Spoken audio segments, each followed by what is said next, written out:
Hello, my name is Gloria Walker. I am the Vice President for Student Services at Carson-Newman University.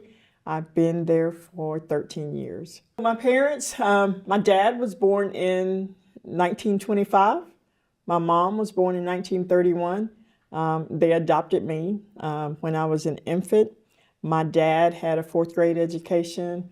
My mom had the equivalent of a GED. I grew up in Northwest Florida in a small family town.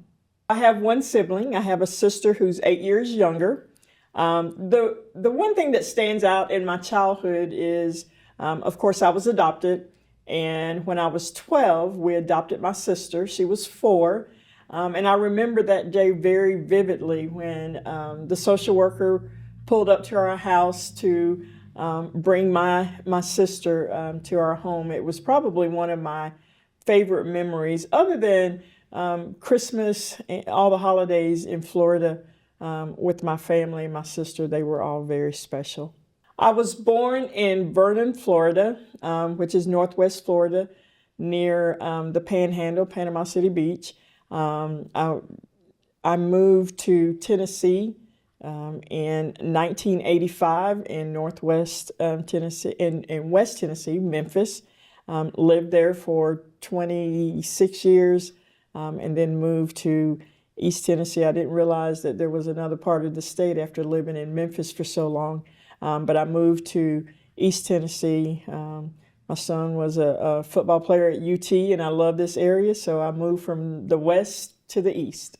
I attended high school in Vernon, Florida, Vernon High School, where a little small town. So if you were an athlete, you played all the sports. If you excelled academically, you did everything. You were student government, you worked on the yearbook, you worked in the school paper. Very beautiful memories of my high school days. I played basketball at the University of North Alabama. I did not graduate from the University of North Alabama, but I played my collegiate basketball there. And then I graduated from the University of Memphis with my bachelor's degree in health, physical education, and recreation.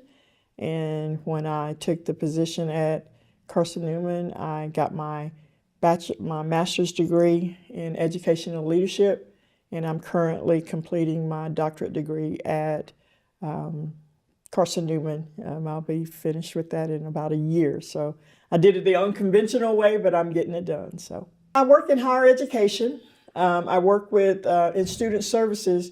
So I can't give you a typical day because I can truthfully say that no day is the same. When you're working with students from 18 to 22, every day brings you a new adventure, which I love. That's what I love about my job so much, is that no day is the same, and I have an opportunity to speak into the lives of young people every day from a different perspective. So that's what's really special about what I do. Carson-Newman is a Christian university, and the one thing that I love about Carson-Newman and what keeps me there is that I'm able to share my faith. It's a faith-based school, and I'm able to share my faith with the students that I encounter. I don't do it every day, but when I have an opportunity, I can do that. And that is very rewarding to me.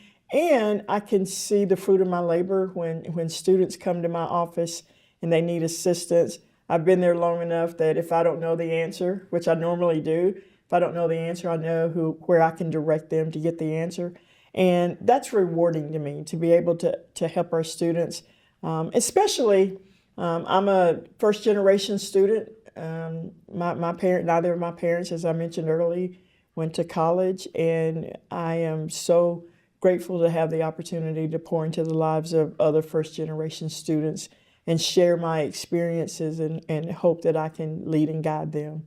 If I could have coffee with any historical figure, it would definitely be Maya Angelou. She is such an inspiration to me. I quote her a lot in my writing. I quote her when I post on social media, when I share with students. I quote her a lot. So I would love to be able to sit down and have a cup of coffee with her. My favorite color is, honestly, it's black. You know, I just like wearing black. You can wear it with almost any color. I don't want to sound cliche, but black is a color that you can wear with almost anything. So there's a lot of black in my closet. If I were really being truthful about what's in my closet, it would be all shades of orange because Carson Newman is orange and blue, and then I'm a Tennessee fan, so I have a lot of orange, but I also have a lot of black in my closet as well. What's my favorite men and women's sports team? So I'm not a big fan of professional anything. I love college sports. Of course, I would be remiss if I didn't mention my Carson Newman Eagles. I love watching any sport that they play, but I'm the biggest fan of all things UT because of my son. So my favorite place to visit, I grew up near the beach.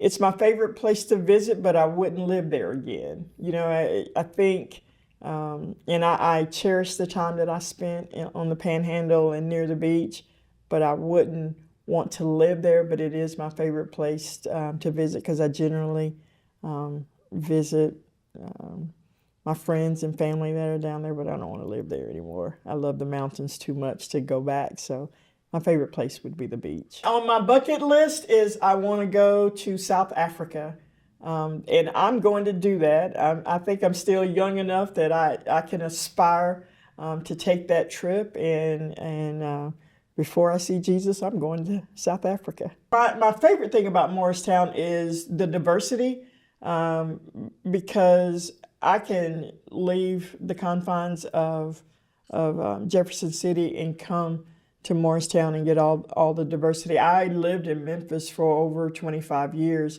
and experienced quite a bit of diversity there.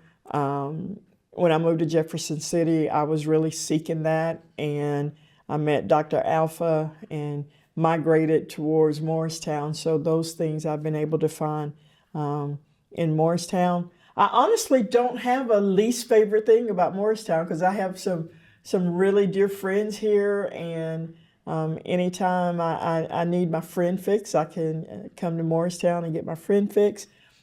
I can honestly say I can't think of anything that I would say is my least favorite thing about Morristown. I think one thing that we should be able to do is make connections. I think we often get caught siloed where we stay in our little cocoon, where we stay with the people that we're familiar with. I think that the way that we can really improve is to branch out, to make networks, to build relationships. I'm very relational, and I think that that's how we build a stronger community is by branching out, building new relationships, getting to know people that you wouldn't otherwise know, stepping outside of your box. That's how I get to know people is if I can step out of my comfort zone and get to know people. I think that's a good rule of thumb, is if we try to build a community where we're uncomfortable and build those relationships as well. When I became a part of the task force, of course, I was in Jefferson City. I met some amazing people like Dr. Alpha and Roxanne.